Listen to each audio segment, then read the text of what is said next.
Okay, here we go again. So, this will be a reading of and discussion of actually Chapter 19.1, A New Global Conflict, War, and it starts with Wartime Alliances Breaks Apart, or Wartime Alliance Breaks Apart. But first, let's take a look at this picture up in the corner of the book on page 774. You see on the left-hand side, Churchill, leader of Great Britain. In the middle, you see Truman, leader of the United States. Of course, Roosevelt had died, so Truman took over. And on the right-hand side, you see a picture of Stalin.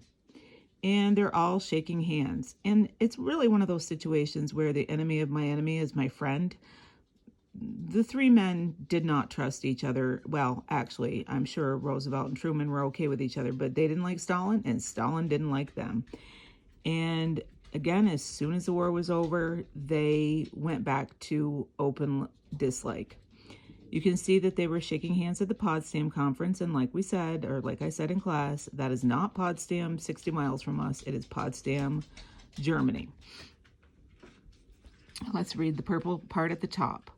Amid the rubble of war, a new power structure emerged. In Europe, Germany was defeated. France and Britain were exhausted. Two other powers, the United States and the Soviet Union, emerged as superpowers, and that means nations with the economic resources and military might to dominate the globe. The United States abandoned its traditional policy of isolationism to counter what President Truman saw as the communist threat. A new global conflict, wartime alliance breaks apart. Tensions grow among the Allies. During the war, the Soviet Union and the nations of the West had cooperated to defeat Nazi Germany. By 1945, however, the wartime alliance was crumbling.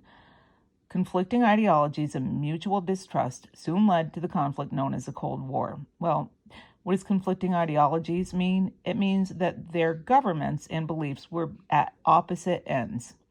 The Cold War was a state of tension and hostility between nations aligned with the U.S. on one side and the Soviet Union on the other side.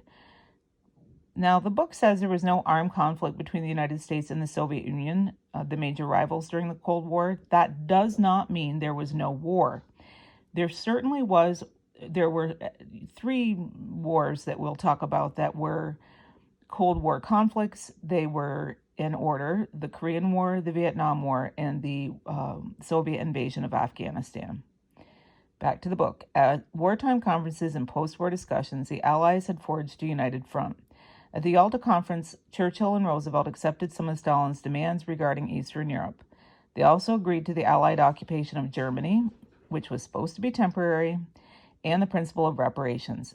And reparations are payments for war damages. Despite these agreements, tensions among the Allies deepened once the war ended, helping to create a divided world during the Cold War. The Cold War begins. At first, the focus of the Cold War was Eastern Europe. Stalin had two main goals in Eastern Europe. First, he wanted to spread communism into the area. Second, he wanted to create what he called a buffer zone of friendly governments as a defense against Germany, which had invaded Russia during World War I and again in 1941. So let's stop and talk about that. What that essentially means is a buffer zone is something that protects you.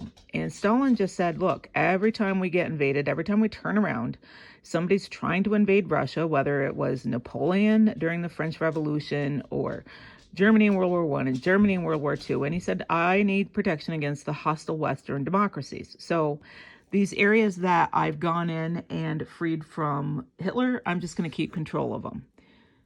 Okay, back to the book. As the Red Army pushed German forces out of Eastern Europe, it left behind occupying forces. The Soviet dictator pointed out that the United States was not consulting the Soviet Union about peace terms for Italy or Japan, both of which were defeated and occupied by American and British troops.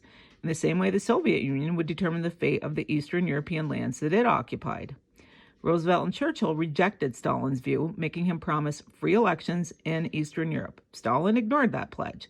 Most Eastern European countries had existing communist parties, many of which had actively resisted the Nazis during the war. Backed by the Red Army, these local communists in Poland, Czechoslovakia, and elsewhere destroyed rival political parties and even assassinated democratic leaders. By 1948, pro-Soviet communist governments were in place throughout Eastern Europe. Soviet aggression grows. Stalin soon showed his aggressive intentions outside of Eastern Europe. In Greece, Stalin backed communist rebels who were fighting to overturn a right-wing monarchy supported by Britain. By 1947, however, Britain could no longer afford to defend Greece. Stalin was also menacing Turkey in the vital shipping lane through the Dardanelles. The Iron Curtain. In 1946, Winston Churchill, former Prime Minister of Britain, spoke of how the Soviet Union was sealing off the countries in Eastern Europe that its armies had occupied at the end of World War II. He said, "An iron curtain has descended across the continent. Behind that line lie all the capitals of the ancient states of Central and Eastern Europe.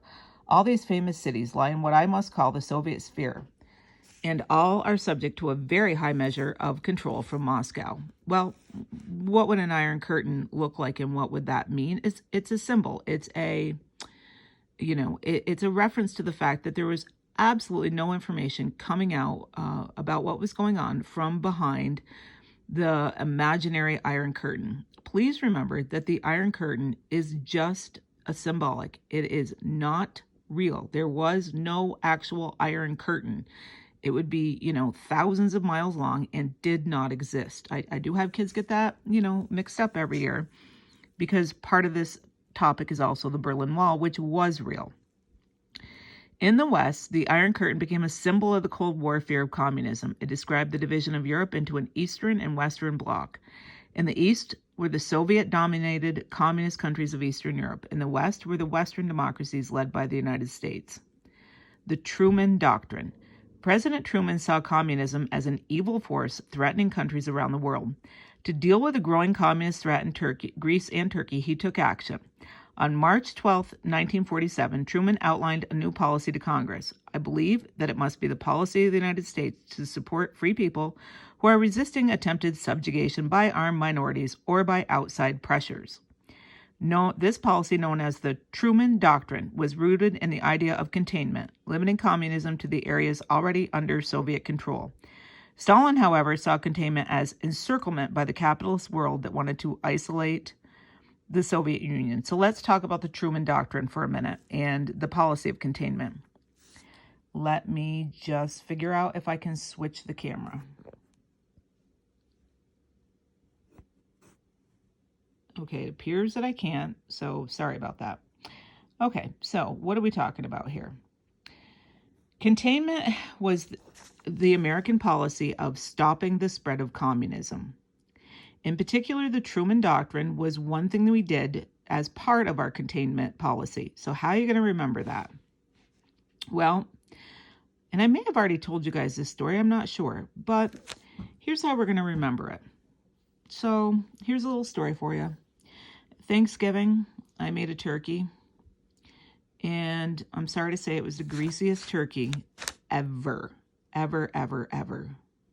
But you know what? My husband sucked it up and he ate it anyway.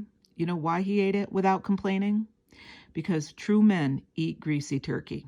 So, Truman Doctrine covered Greece and Turkey. Well, what did it do for them? It gave them basically money and aid in order to rebuild, because the only people that communism would appeal to are people with nothing. So if you rebuild the country and there is stuff there, no one would want communism because people don't want to lose their ownership of their stuff. So again, Truman eat greasy turkey. Okay, so that is your trick for remembering to whom the Truman Doctrine applied. I am going to stop now, and this will be video 2 of 19.1.